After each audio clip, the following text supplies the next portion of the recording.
Good morning. आज बेटा हम करेंगे बेटा ये जो एंटी फेरोमैग्नेटिक सब्सटेंसेस होते हैं इनके बारे में हम बात कर लेते हैं। क्या चीज़ें होती हैं ये एंटी फेरोमैग्नेटिक सब्सटेंसेस।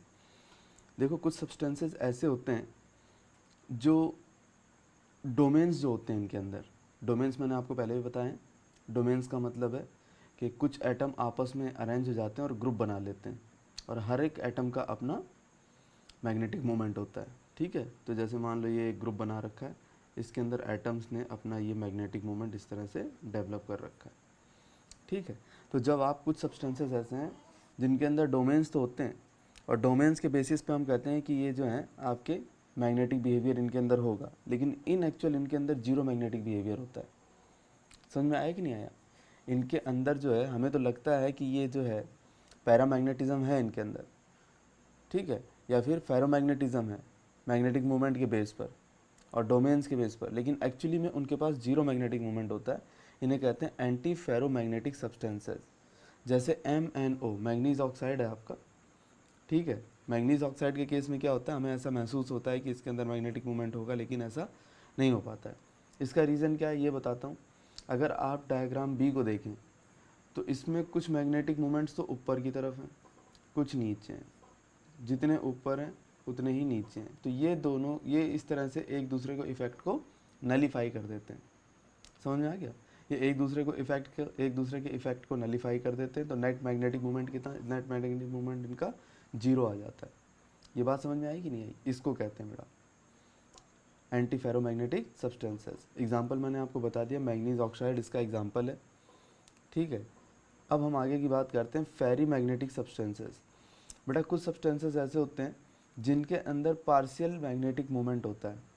ठीक है, ऐसा इसलिए होता है क्योंकि इनके ज़्यादातर डोमेन्स जो हैं एक डायरेक्शन में ओरिएंटेड होते हैं और कुछ परसेंटेज जो है उसके अपोजिट डायरेक्शन में ओरिएंटेड होता है।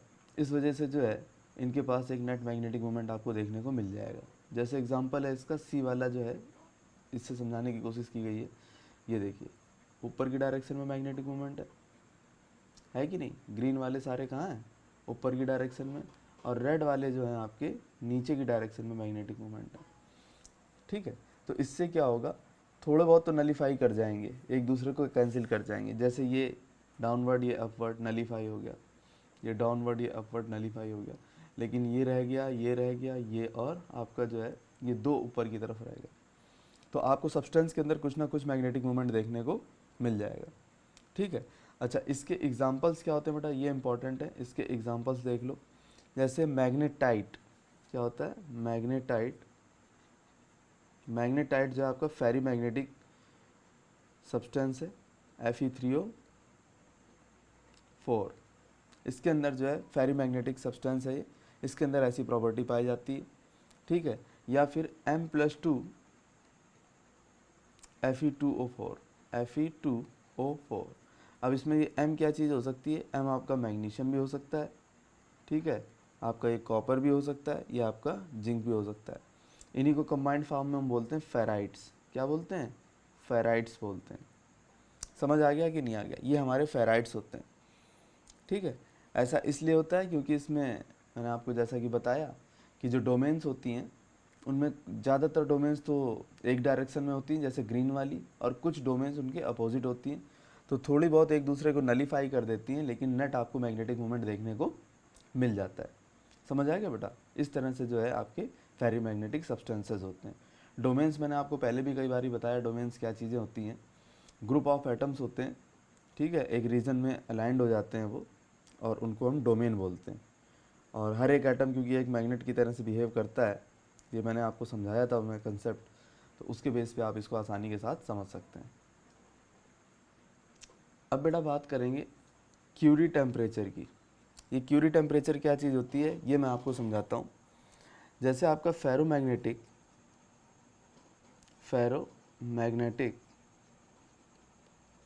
और एंटी फेरोमैग्नेटिक सब्सटेंस है, एंटी फेरोमैग्नेटिक सब्सटेंस है।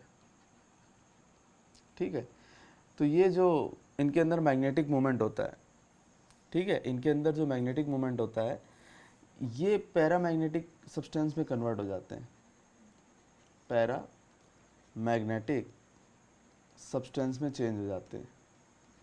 ठीक है, कब होता है ऐसा? जब आप इसके टेम्परेचर को इंक्रीज करते हो तो ऐसा हो जाता है। ठीक है, तो फेरोमैग्नेटिक सब्सटेंस और एंटी फेरोमैग्नेटिक सब्सटेंस जो है पैरामैग्नेटिक सब्सटेंस में चेंज हो जाते हैं। कब? जब उसका टेम्परेचर हम इंक्रीज कर देते हैं। ठीक है, तो एक ऐसा टेम्परेचर जिसके ऊपर थोड़ा सा भी अगर आप उससे ज़्यादा ले जाते हैं तो ये जो आपके फेरोमैग्नेटिक और एंटी फेरोमैग्नेटिक सब्सटेंस है ये पैरामैग्नेटिक सब्सटेंस में कन्वर्ट हो जाए तो उस टेम्परेचर का नाम क्या होता है? क्यूरी टेम्परेचर होता है। क्या होता है? क्यूरी टेम्परेचर होता है। जैसे Fe3O4 है आपका, Fe3O4।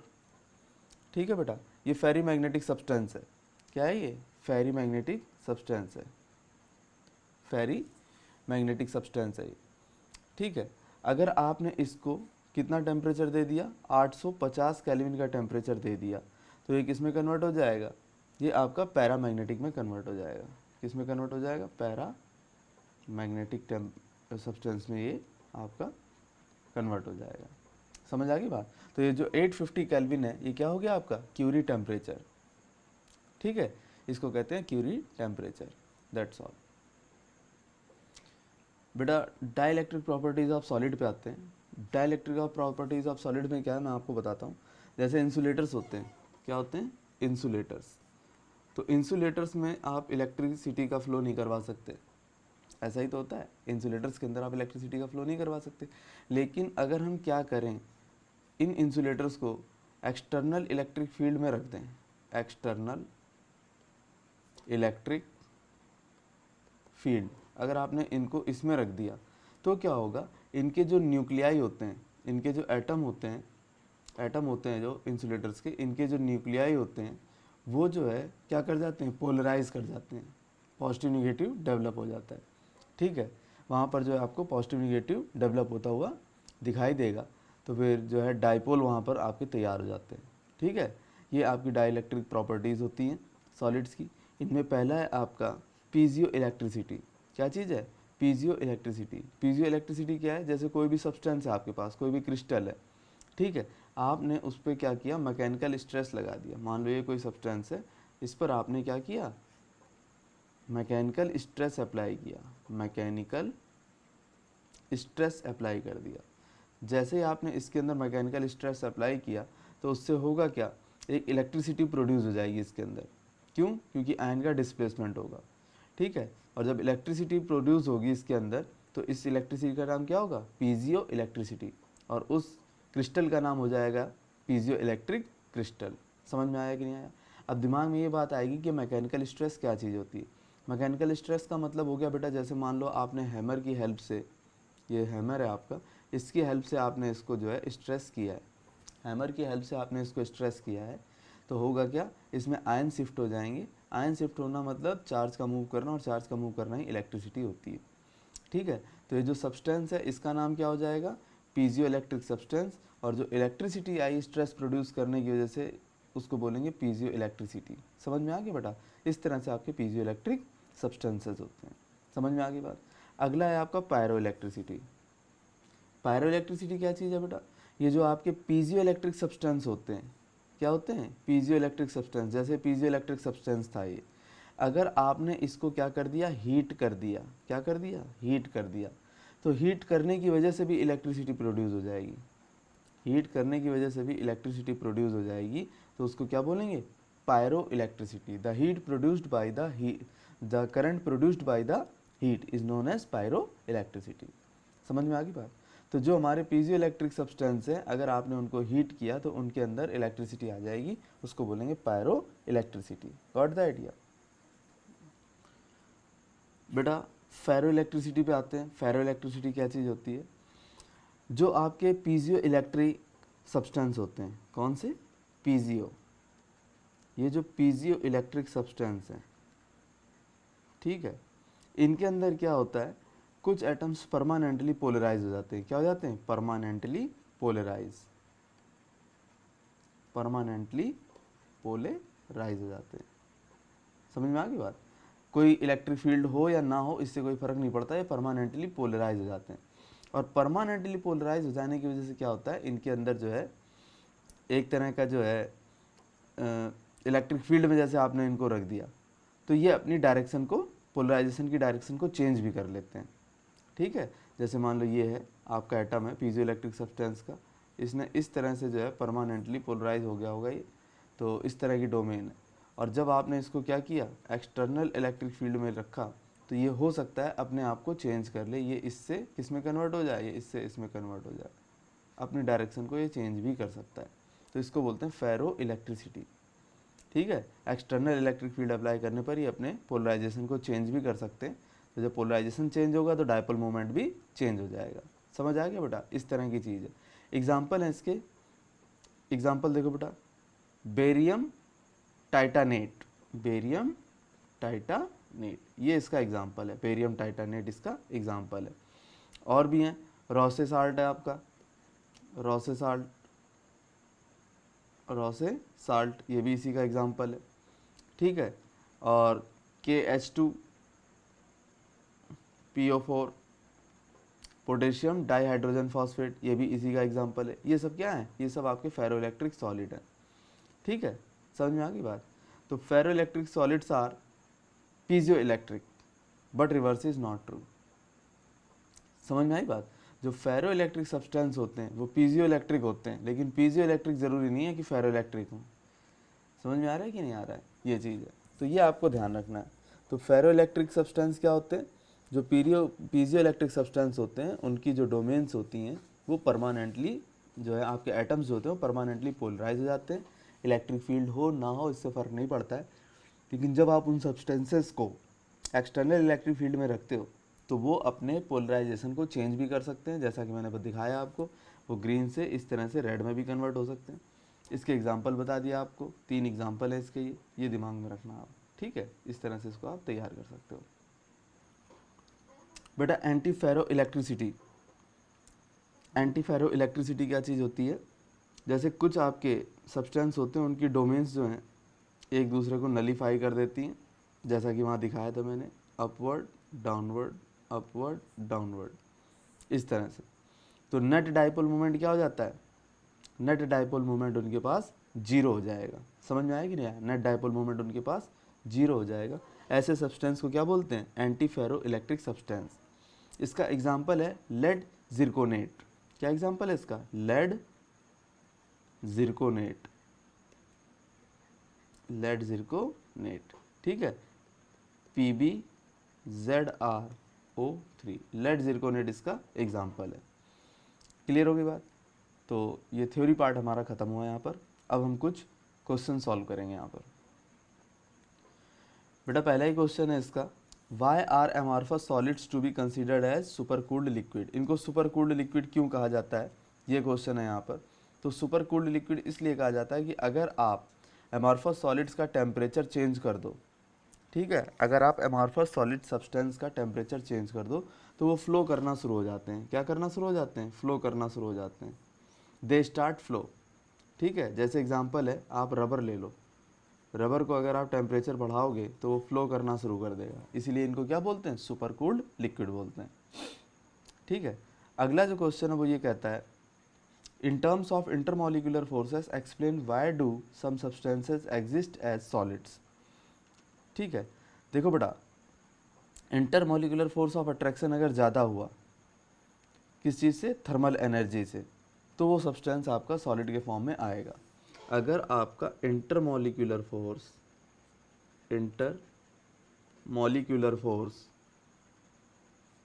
किससे ज़्यादा होना चाहिए, इंटरमॉलिक्यूलर फोर्स आपका किससे मोर होना चाहिए, थर्मल एनर्जी से, थर्मल एनर्जी से, तो वो चीज़ क्या हो जाएगी, वो चीज़ आपकी सॉलिड के फॉर्म में एग्जिस्ट करेगी। पर इंटरमॉलिक्यूलर फोर्स करता क्या है, एटम्स को आपस में बांध के रखता है, और थर्मल एनर्जी क्या करती है, एटम्स को एनर्जी देती है, तो वो बंधना पसंद नहीं करते। तो जब इंटरमॉलिक्यूलर फोर्स पावरफुल हो जाएगा तो क्या करेगा, वो थर्मल एनर्जी को ओवरकम कर जाएगा, हीट की वजह से जो ताकत है सब्सटेंस के अंदर उसको वो ओवरकम कर जाएगा। तो फाइनली क्या होगा, वो बंध जाएगा, वो एक सॉलिड में कन्वर्ट हो जाएगा।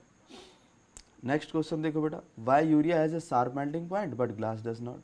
देखो बेटा, यूरिया क्या चीज़ है, यूरिया आपका क्रिस्टलाइन सॉलिड है। कैसा सॉलिड है? क्रिस्टलाइन सॉलिड है। ध्यान रखना है क्रिस्टलाइन सॉलिड है। और अगर ये क्रिस्टलाइन है तो क्रिस्टलाइन की प्रॉपर्टीज़ में आपने पढ़ा था कि इनका जो मेल्टिंग पॉइंट होता है वो क्या होता है? शार्प होता है। लेकिन ग्लास कैसा है? ग्लास एमॉर्फस सॉलिड है। कैसा सॉलिड है? एमॉर्फस। और अगर ये एमॉर्फस सॉलिड है तो फिर इसका मेल्टिंग पॉइंट शार्प नहीं होता, ये एक रेंज के ऊपर जो है मेल्ट करते हैं। समझ आया कि नहीं आया बेटा? इस तरह से है ये। कोई दिक्कत है इसमें? नेक्स्ट देखो बेटा, how do the structure of quartz and quartz glass differ from each other. देखो बेटा, क्वार्ट्ज क्या चीज़ है? ये क्रिस्टलाइन सॉलिड है। कैसा सॉलिड है? क्रिस्टलाइन सॉलिड है। नहीं समझ में आया? ये एक क्रिस्टलाइन सॉलिड है, क्रिस्टलाइन सॉलिड। और इसकी यूनिट क्या है? कॉन्स्टिट्यूएंट यूनिट क्या है इसकी? SiO4। SiO4 टेट्राहेड्रल पार्ट जो होते हैं, टेट्राहेड्रल, ये इसकी यूनिट है। टेट्राहेड्रा, ये इसकी यूनिट है। इससे मिलकर के बनते हैं प्रॉपर एक रेगुलर अरेंजमेंट में आकर के ये डेवलप होते हैं। समझ में आया कि नहीं? तो क्वार्ट्ज एक क्रिस्टलाइन सॉलिड हो गया और इसके SiO4 इसकी यूनिट हो गई। मतलब SiO4 आपस में जुड़ते चले जाते हैं और क्वार्ट्ज सॉलिड बनाते हैं। लेकिन अगर आप ग्लास की बात करें, ग्लास जो है, ग्लास के अंदर ऐसा नहीं होता है। ठीक है, ग्लास के अंदर ऐसा नहीं होता, ये एमॉर्फस सॉलिड होते हैं। और इसके अंदर जो SiO4 यूनिट होती है, इसके अंदर जो SiO4 यूनिट होती है, ये रेगुलर अरेंजमेंट में नहीं होती है। ठीक है, इनके पास लॉन्ग रेंज ऑर्डर नहीं होता है। ये इन दोनों का बेसिक अंतर है। समझ गए बेटा? ये देखो बेटा, a NaCl crystal is found to have caesium chloride structure. NaCl किस में जा रहा है? सीजियम क्लोराइड में जा रहा है। इसका मतलब है प्रेशर आपने इंक्रीज कर दिया होगा। जब आप प्रेशर को इंक्रीज करोगे तब ऐसा काम होता है। समझ में आया कि नहीं? क्योंकि NaCl का कोऑर्डिनेशन नंबर क्या होता है? NaCl में 6 होता है और सीजियम क्लोराइड में कितना होता है? सीजियम क्लोराइड में आपका होता है 8। तो 6 से 8 में तो तब जाओगे आप जब आप किसी चीज़ को प्रेशराइज करोगे। तो प्रेशर लगाने पर ऐसा काम आपके साथ हो जाएगा। ठीक है, अगला देखिए, do all metals possesses a close packed structure. नहीं भाई, ऐसा नहीं होता, सभी के साथ ऐसा नहीं होता है। ठीक है, सभी के साथ ऐसा नहीं होता है। सभी जो है क्लोज पैक्ड स्ट्रक्चर नहीं रखते हैं। इनमें पैकिंग फ्रैक्शन होता है बेटा। ठीक है, जैसे HCP और CCP का अरेंजमेंट नहीं होता है, क्लोज पैक स्ट्रक्चर होते हैं, उनमें पैकिंग फ्रैक्शन जो है मेटल का कितना आता था? याद करो जरा, 0.74। ठीक है, और BCC के अंदर जो आपका कितना आता था? BCC के अंदर ये तो आता था क्यूबिक क्लोज पैकिंग के अंदर आता था ना। अब आपका जो है BCC के अंदर कितना आता था? BCC के अंदर आता था बेटा 0.68। ठीक है, तो ये अगर आप ये जो है कह रहा है कि क्या सभी मेटल जो है क्लोज पैक्ड स्ट्रक्चर होते हैं? ऐसा नहीं होता, क्लोज पैक्ड नहीं होते हैं, इनमें भी गैप होता है, कुछ ना कुछ पोर्शन इनका खाली रहता है। तो पैकिंग फ्रैक्शन के बेस पर हम इसको बता सकते हैं कि किस तरह की ये चीज़ें हैं। ठीक है बेटा, ये क्वेश्चन देखो बेटा, question number 7, why FeO is non stoichiometric with the formula Fe 0.980। देखो बेटा, स्टाइक्योमेट्री क्या होती है? जिसका रेशियो चेंज ना हो। Fe का O के साथ रेशियो 1:1 है, लेकिन यहाँ पर क्या है? क्या यहाँ 1:1 है? यहाँ 1:1 नहीं है। इसका मतलब ये आपका नॉन स्टाइक्योमेट्रिक है Fe 0.98O के साथ। समझ में आ गई बात? ये चीज़ है। ऐसा क्यों हुआ होगा? ऐसा इसलिए हुआ होगा इस वाले केस में, Fe+2 को किसने हटा दिया होगा? Fe+2 को Fe+3 ने हटा दिया होगा, इस वजह से ऐसा हो गया होगा। ठीक है, तो ज़रा दिमाग लगाओ, इसके 3 और इसके 2, इसके 3 के लिए इसके 2 ही काफ़ी हैं। ठीक है, तो नॉन स्टाइक्योमेट्रिक तो हो ही गया। ठीक है, ये क्वेश्चन देखो बेटा, ये क्वेश्चन क्या कहता है? Why the defects of the crystalline solids are called thermodynamic defects. देखो बेटा, क्रिस्टलाइन सॉलिड के अंदर होता है क्या है? जब ये 0 केल्विन पर होता है ना, तब इसके कॉन्स्टिट्यूएंट पार्टिकल प्रॉपरली अरेंज होते हैं। उनका अरेंजमेंट 0 केल्विन पर प्रॉपर होता है। समझ में आया कि नहीं आया? जैसे जैसे आप टेम्परेचर को इंक्रीज करोगे, टेम्परेचर की वैल्यू को आप इंक्रीज करोगे, तो वो क्या होगा कि जो इसके कॉन्स्टिट्यूएंट पार्टिकल हैं अपनी साइड को छोड़ना शुरू कर देंगे। छोड़ना शुरू कर देंगे कि नहीं? और अगर वो अपनी साइड को छोड़ना शुरू कर देंगे तो उनके अंदर डिफेक्ट आ जाएगा। तो इसको बोलते हैं थर्मोडायनेमिकल डिफेक्ट। टेम्परेचर इंक्रीज करोगे, कॉन्स्टिट्यूएंट पार्टिकल अपनी पोजीशन को छोड़ना शुरू कर देंगे, इस वजह से उसका नाम क्या हो जाएगा? थर्मोडायनेमिकल, वहाँ पर डिफेक्ट आ जाएगा। और ये चीज़ आपको जो है क्लियर हो गई कि थर्मोडायनामिक डिफेक्ट क्या होते हैं। 0 केल्विन पर तो अरेंजमेंट प्रॉपर होता है, लेकिन 0 केल्विन से ऊपर ही जैसे आप आओगे, मान लो रूम टेम्परेचर पर आ गए, किस पे आ गए, रूम टेम्परेचर पर, तो काफ़ी ज़्यादा जो है आयंस आपके अपनी सीट छोड़ देंगे, अपने प्लेस को छोड़ देंगे और वहाँ पर डिफेक्ट आ जाएगा। ये क्वेश्चन देखो बेटा 9 नंबर, why stoichiometric defects are also called intrinsic defect. देखो बेटा, स्टाइक्योमेट्रिक डिफेक्ट को इंट्रिंसिक डिफेक्ट भी बोलते हैं। जैसे इसमें क्या होता है कि जो एटम या आयन है वो अपने प्लेस को छोड़ तो देता है, ठीक है, अपने प्लेस को तो छोड़ देगा, उससे डिफेक्ट आ जाएगा, लेकिन वो स्टाइक्योमेट्री के साथ कोई भी खिलवाड़ नहीं करता। समझ में आ गया? जैसे आपका शॉर्ट की डिफेक्ट था, शॉर्ट की डिफेक्ट था, या फिर आपका फ्रैंकल डिफेक्ट था। ये दो डिफेक्ट थे आपके, शॉर्ट की डिफेक्ट या फ्रैंकल डिफेक्ट, ये दो तरह के डिफेक्ट थे। इन दोनों डिफेक्ट में क्या होता है, आयंस या एटम अपनी पोजीशन तो छोड़ देते हैं, ठीक है, लेकिन वो जो है स्टाइक्योमेट्री के साथ कोई भी छेड़छाड़ नहीं करते हैं। ये बात मानते हो कि नहीं मानते हो? और हम बाहर से भी इसमें कोई इंट्रोड्यूस नहीं करते। जैसे ये मान लो कोई सब्सटेंस है, तो इसमें जो है आप अंदर से तो बाहर निकालते हो, शॉर्ट की में तो अंदर से बाहर निकाल देते हो आयन, ठीक है, तो लेकिन बाहर से अंदर इसमें कुछ नहीं डालते। तो स्टाइक्योमेट्री में कोई भी चेंज आप नहीं करते हो, जितने आपने कैटायन हटाए उतने ही आपने एनायन हटाए, ठीक है। तो जो रेशियो था कॉन्स्टिट्यूएंट पार्टिकल के बीच में, आपने उनके साथ कोई भी खिलवाड़ नहीं करी है, ठीक है। लेकिन फ्रैंकल में क्या होता था, फ्रैंकल में तो वो अपनी सीट छोड़ देता था। मान लो ये सीट्स हैं आपकी, फ्रैंकल में क्या होता था, ये अपनी सीट तो छोड़ देता था, तो ये जो खाली जगह बैठ बनी हुई है, उस खाली जगह पर आकर के यहाँ छोड़ करके यहाँ आ जाएगा, यहाँ छोड़ करके पता चला यहाँ आ जाएगा, यहाँ छोड़ करके यहाँ आ जाएगा, इस तरह से आ जाता था। समझ आ रहा है कि नहीं आ रहा है? इस तरह से अपनी सीट छोड़ करके जो बीच में इंटरस्टिशियल साइड्स है वहाँ आकर के बैठ जाता है। तो इस तरह के डिफेक्ट को क्या बोलते हैं, इंट्रिंसिक डिफेक्ट बोलते हैं। प्योरिटी बनी रहती है, स्टाइक्योमेट्री चेंज नहीं होती है। नेक्स्ट क्वेश्चन देखो बेटा, why common salt is sometimes yellow instead of being pure white. देखो बेटा क्या होता है, जो कॉमन साल्ट होता है, जो आपका कॉमन साल्ट होता है, जब उसके अंदर से एनायन निकल जाता है, जैसे मान लो ये आपका कॉमन साल्ट है, ठीक है, इसके अंदर यहाँ पर इस जगह पर एनायन बैठा होता है, वो एनायन मान लो बाहर निकल गया और उसकी जगह आकर के कौन बैठ गया, उसकी जगह आकर के इलेक्ट्रॉन बैठ गया। यहाँ पर कौन बैठ गया, इलेक्ट्रॉन बैठ गया, ठीक है। तो होगा क्या, इलेक्ट्रॉन सिर्फ येलो कलर को छोड़ता है, बाकी सारे के सारे कलर को एब्जॉर्व कर लेता है, ठीक है।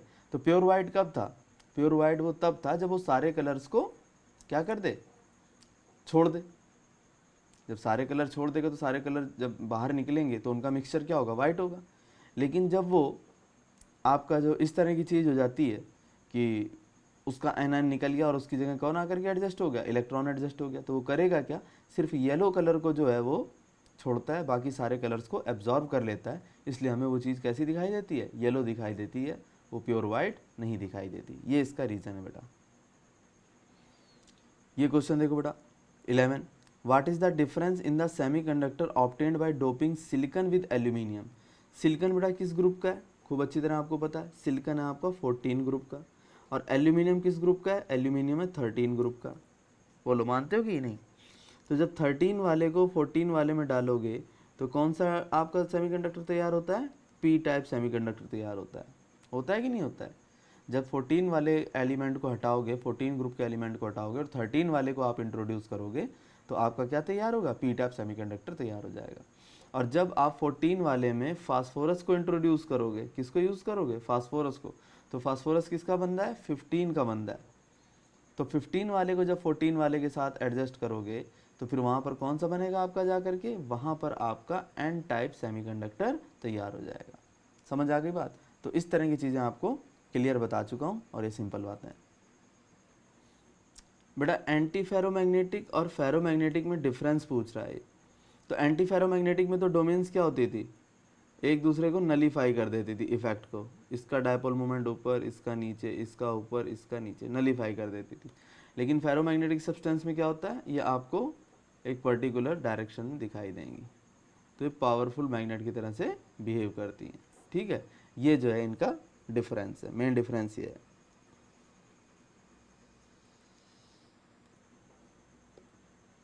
ये क्वेश्चन देखो बेटा, why is the window glass of the old buildings thick at the bottom. जो बिल्डिंग्स की, ओल्ड बिल्डिंग्स की ग्लास की विंडो होती हैं वो बॉटम पे थिक हो जाती हैं। उसका रीज़न क्या होता है, जैसे जैसे टाइम पास होता है उससे क्या होगा कि जो ग्लास है वो क्योंकि एमॉर्फस सॉलिड है तो क्या होगा, टेम्परेचर बढ़ता रहता है कभी ना कभी, साल भर में कभी ना कभी तो टेम्परेचर बढ़ेगा, उससे क्या होगा वो फ्लो करना शुरू हो जाते हैं और ग्रेविटी इफेक्ट से बॉटम की तरफ आना शुरू हो जाते हैं।